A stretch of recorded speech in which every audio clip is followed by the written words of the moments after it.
সময় চাঁদ উঠে যেতে পারে, জিলহজ মাসের চাঁদ উদিত হয়ে যেতে পারে। জিলহজ মাস আগামীকালকে থেকে যদি জিলহজ মাস শুরু হয়ে যায়, তা জিলহজ মাসের প্রথম যে 10টা দিন, 10 তারিখে কুরবানি হয়, 9 তারিখে আরাফার দিন। এই জিলহজ মাসের গুরুত্ব সম্পর্কে রাসূল আরবি সাল্লাল্লাহু আলাইহি সাল্লাম লম্বা হাদিস হযরত আবু হুরায়রা রাদিয়াল্লাহু তাআলা থেকে হাদিসটা বর্ণিত আছে, লম্বা একটা হাদিস বর্ণনা করেছেন যে এই জিলহজ মাসের প্রথম 10 দিনের সম্মান আল্লাহ তাআলার কাছে 365 দিনের ভিতরে সবথেকে শ্রেষ্ঠ সম্মান হলো জিলহজ মাসের প্রথম 10 দিনের সম্মান। আল্লাহর হাবিব রাসূল আরবি সাল্লাল্লাহু আলাইহি ওয়াসাল্লাম বলেন, আবু কাতাদা রাদিয়াল্লাহু তাআলা থেকে হাদিসটি বর্ণিত আছে, রাসূল আরবি সাল্লাল্লাহু আলাইহি ওয়াসাল্লাম বলেন, এই জিলহজ মাসের প্রথম 10 দিন তোমরা যদি সম্ভব হয় 10টা দিন পর্যন্ত তোমরা রোজা রাখবে, সম্ভব না হলে প্রতিদিন বেশি বেশি করে কোরআন তেলাওয়াত করবে, জিকির আজকার করবে, তাসবিহ তাহলিল পড়বে, সুবহানাল্লাহ পড়বে, আলহামদুলিল্লাহ পড়বে, লা ইলাহা ইল্লাল্লাহ পড়বে, লা ইলাহা ইল্লা আনতা সুবহানাকা ইন্নী কুনতু মিনাজ জালিমিন পড়বে, আর আল্লাহর কাছে তওবা ইস্তেগফার করবে। কারণ আল্লাহর কাছে 365 দিনের ভিতরে শ্রেষ্ঠ দিন হলো জিলহজ মাসের প্রথম 10 দিন। প্রথম 10 দিন আল্লাহ তাআলার কাছে সবথেকে শ্রেষ্ঠ। একজন সাহাবী প্রশ্ন করলেন, ইয়া রাসূলুল্লাহ, ইয়া হাবিবাল্লাহ, জিহাদের থেকেও কি? রাসূল সাল্লাল্লাহু আলাইহি সাল্লাম বলেন, হ্যাঁ, জিহাদের থেকেও উত্তম হলো জিলহজ মাসের প্রথম 10 দিন। রাসূল বলেন, তবে যেই ব্যক্তি জান এবং মাল নিয়ে আল্লাহর রাস্তায় জিহাদের জন্য বের হয়ে গেছে, জান এবং মালের দুটো কোনো জিনিস নিয়ে সে ফিরে আসে নাই, তার সম্মান হলো আরো ঊর্ধ্বে। জান এবং মাল নিয়ে যে আল্লাহর রাস্তায় জিহাদের জন্য বের হয়ে গেছে, ও আর জান মাল কোনোটা নিয়ে ফিরে আসে নাই, তার মানে সে শাহাদাত বরণ করেছে, তার কথা ভিন্ন, তার কথা ভিন্ন। প্রথম 10 দিনের সব, প্রথম 10 দিনের সবের কথা হযরতে ইবনে আব্বাস রাদিয়াল্লাহু তাআলা থেকে হাদিসটি বর্ণিত। রাসূল আরবি সাল্লাল্লাহু আলাইহি ওয়াসাল্লাম বলেছেন যে জিলহজ মাসের প্রথম 10 দিনের সম্মান মর্যাদা আল্লাহর তাআলার কাছে অনেক প্রিয়। এক সাহাবী প্রশ্ন করলেন, জিহাদের থেকেও নয়? কই না, জিহাদের থেকেও নয়, তবে যে ব্যক্তি জিহাদ করার জন্য জান এবং মাল নিয়ে বের হয়ে গেছে, তবে কোনোটা নিয়েই ফিরে আসে নাই, তার কথা ভিন্ন। অন্য হাদিসের ভিতরে হযরত আব্দুল্লাহ ইবনে ওমর রাদিয়াল্লাহু তাআলা বলেন, তোমরা এই জিলহজ মাসের প্রথম 10 দিন বেশি বেশি করে তাহলিল পড়বে। তাহলিল মানে লা ইলাহা ইল্লাল্লাহ, লা ইলাহা ইল্লা বেশি বেশি পড়বেন, তাকবীর বেশি বেশি পড়বেন, আল্লাহু আকবার, আল্লাহু আকবার, তাহমিদ, আলহামদুলিল্লাহ, এই আমলগুলো তোমরা বেশি বেশি করবে, কারণ এই 10 দিন আল্লাহ তাআলার কাছে অনেক বেশি প্রিয়। অন্য হাদিসের ভিতরে রাসূল আরবি সাল্লাল্লাহু আলাইহি ওয়াসাল্লাম বলেন, জিলহজ মাসের প্রথম 10 দিন, এই 10টা দিন কেন সম্মানিত আল্লাহর কাছে? কয় এই সম্মানিতের ভিতরে 2টি রাত আছে। কয়টি রাত? 2টি রাত। একটা হলো ঈদুল আজহার রাত, আর একটা হলো আরাফাতের রাত। একটা হলো ঈদুল আজহার দিন, আর একটা হলো আরাফাতের দিন। রাসূল আরবি সাল্লাল্লাহু আলাইহি ওয়াসাল্লাম হাদিসের ভিতরে বর্ণনা করেছেন, যে ব্যক্তি আরাফার দিন রোজা রাখবে, আরাফাতের দিন যে ব্যক্তি 9 জিলহজ আরাফাতের দিন যদি কোনো ব্যক্তি রোজা রাখে, তা আল্লাহ তাআলা তার পিছনের 1 বছরের গুনাহ এবং সামনের 1 বছরের গুনাহ, 2 বছরের গুনাহ আল্লাহ তাআলা মাফ করে দিবেন। কয় বছরের গুনাহ? 2টা বছরের গুনাহ আল্লাহ তাআলা মাফ করে দিবেন। হাদিসের ভিতরে আসছে, রাসূলুল্লাহ সাল্লাল্লাহু আলাইহি ওয়াসাল্লাম বলেন, সিয়াউমি ইয়াউমা আরাফা ইন্নী আহতাসিবু আলাল্লাহি আই ইউকাফিরা সানাতা ক্বাবলাহু ওয়াস সানাতা বা'দাহু। রাসূল সাল্লাল্লাহু আলাইহি ওয়াসাল্লাম হাদিসটি মুসলিম শরীফের ভিতরে আসছে। রাসূল সাল্লাল্লাহু আলাইহি ওয়াসাল্লাম বলেন, আরাফাতের দিন 9 জিলহজের দিনের রোজা আল্লাহ পাক রব্বুল আলামিনের কাছে প্রিয়, এত প্রিয় যে তিনি 1 বছর পিছনের 1 বছরের গুনাহ এবং সামনে 1 বছরের গুনাহ আল্লাহ তাআলা মাফ করে দিবেন। অন্য হাদিসের ভিতরে রাসূলুল্লাহ সাল্লাল্লাহু আলাইহি ওয়াসাল্লাম বলেন, সালাসুম মিন কুল্লি শাহরি, প্রত্যেকটা মাসে 3টি রোজা, রমাদান ইলা রমাজান, রমজান মাসের রোজা থেকে আরেক রমজান মাসের রোজা, ফাহুয়া সিয়ামুদ দাহরি, সারা বছরের গুনাহ আল্লাহ তাআলা মাফ করে দেয়। প্রতি মাসে যদি কোনো ব্যক্তি 3টি করে রোজা রাখে, তাহলে আল্লাহ তাআলা তার জিন্দেগীর 12 মাসের গুনাহগুলিকে মাফ করে দেয়। আর রমজান মাসে রোজা রাখলে 1 রমজান থেকে অন্য রমজান পর্যন্ত মাঝখানে যে বছরের গুনাহ, এই গুনাহগুলিকে সগীরা গুনাহ আল্লাহ তাআলা মাফ করে দেয়। এবং বলেন, সিয়ামু ইয়াউমা আফরা আরাফাতা আহতাসিবু আলাল্লাহি আইয়ুকাফিরাস সানাতা ক্বাবলাহু ওয়াস সানাতা বাদাহু।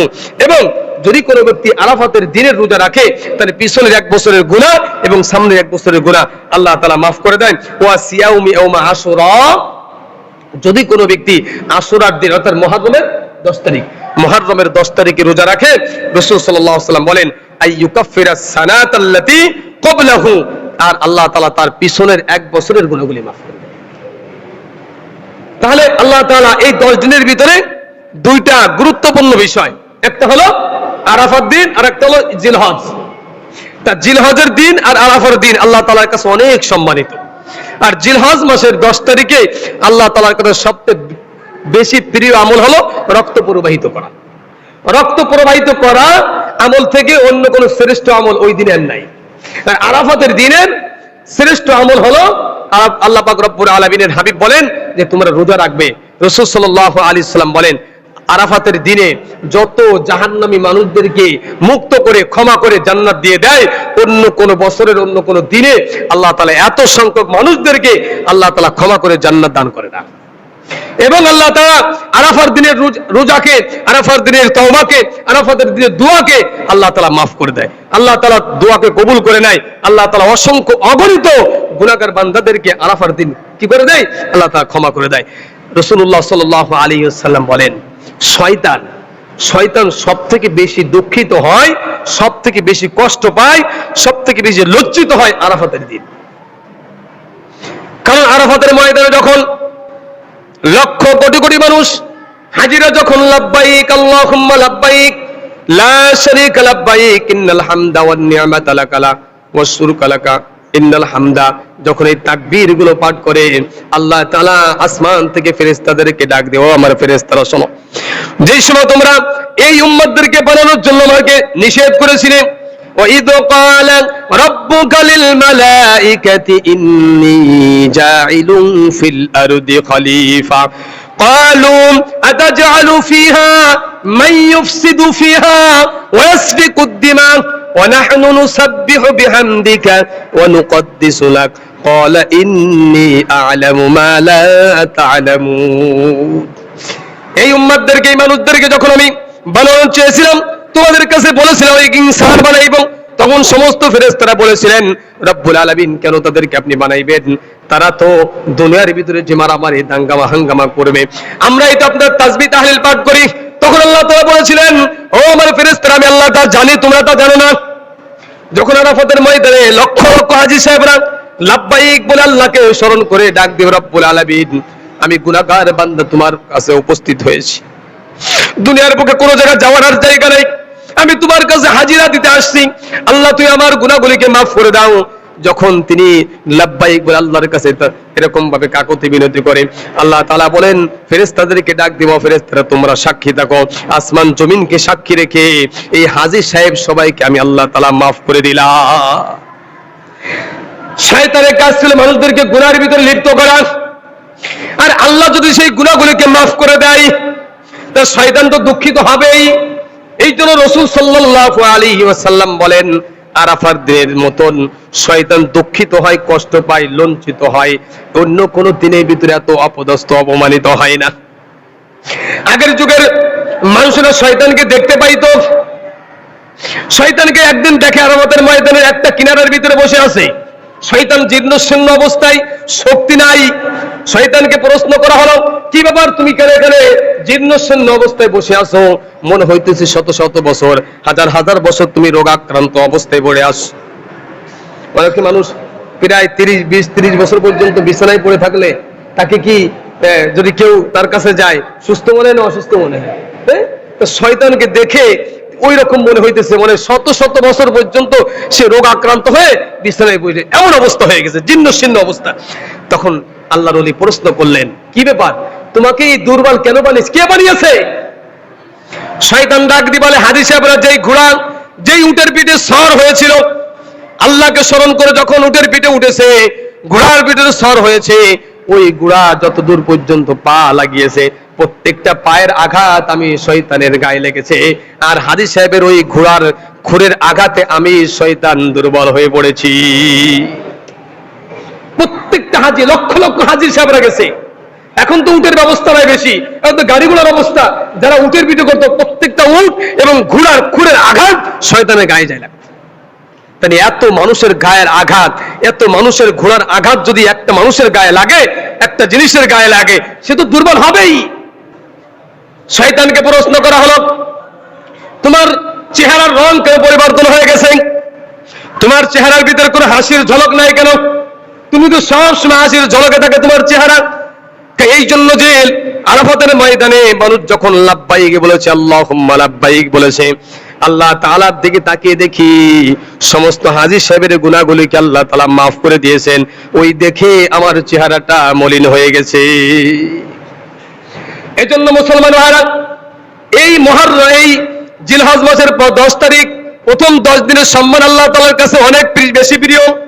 রাসূল আরবি সাল্লাল্লাহু আলাইহি ওয়াসাল্লাম বলেন, এই দিনগুলোতে বেশি বেশি তাসবিহ তাহলিল দোয়া দুরূদ তাসবিহ তাহলিল যদি পারো 9টা দিন পর্যন্ত তোমরা রোজা রাখবে।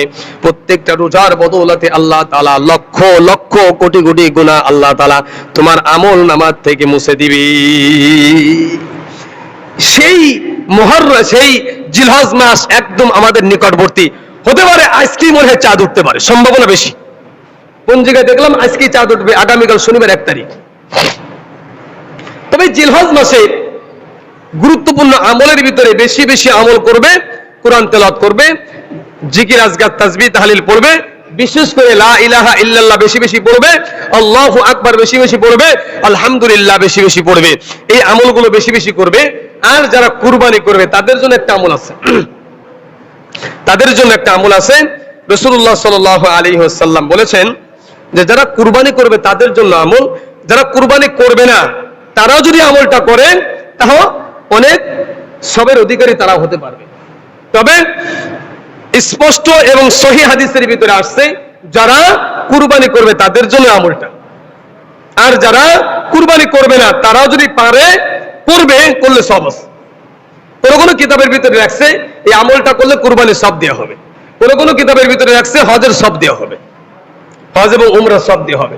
যাই হোক, যারা কুরবানি করবে, কুরবানির নিয়ত আছে, এখনো পর্যন্ত নিয়ত করেছে যে কুরবানি করব, তাদের জন্য আমলটুকু যদি কোনো ব্যক্তি করে তাহলে রাসূলুল্লাহ সাল্লাল্লাহু আলাইহি ওয়াসাল্লাম বলেন যখন কুরবানি করবে, কুরবানি পশু জবাই করবে, আল্লাহ তাআলা প্রত্যেকটা পশমের বিনিময় আল্লাহ তাআলা তাকে নেকি দান করবেন এবং গুনাহগুলোকে মাফ করে দিবেন।